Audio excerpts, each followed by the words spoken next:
Bonjour, bienvenue au jardin arboretum d'Ilex.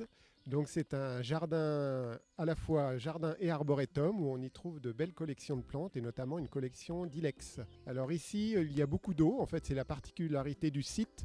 Ce sont des petits canaux qui viennent de la rivière des Mauves. En fait c'est un ancien marais qui a été asséché au VIe siècle par le moine Saint-Liphard. Il y a 4 collections nationales de plantes qui sont reconnues. Donc principalement la plus importante c'est celle d'Ilex. Donc il y a 500 variétés de houx différentes, mais on a aussi une collection d'Osta, il y a à peu près de 200 variétés, une collection d'Astilbe qui fleurit bien en juin, donc des petites fleurs toutes légères au bord de l'eau. Donc ça, il y a 180 variétés, et aussi une grosse collection, c'est la collection de clématites des pépinières Travers à Orléans.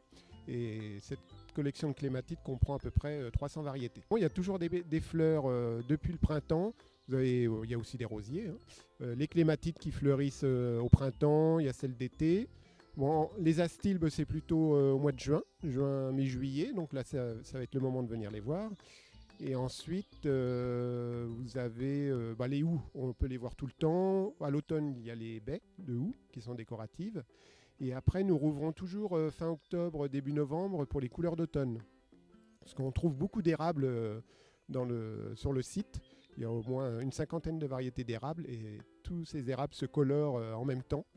Fin octobre. Alors ici, c'est vrai que les gens ont parfois du mal à venir, parce qu'ils pensent qu'il n'y a que des arbres. Mais bon, ce qui est faux, parce qu'il y a beaucoup d'autres plantes. Et ce qui est intéressant aussi, c'est l'atmosphère qui est complètement différente. On se trouve mi-ombre, au bord de l'eau. Alors ce lieu a été créé, planté par Pierre Paris, il y a une trentaine d'années, qui a planté en fait toutes ces collections de plantes. Et il y a 5 ans, il voulait arrêter et ne trouvant pas de repreneur, on s'est décidé à le reprendre. On ne souhaitait pas que toutes ces collections de plantes soient abandonnées. On ouvre maintenant plus facilement, comme c'est ouvert tous les après-midi pendant la saison, sauf le mardi, ce qui fait que c'est facile d'accès.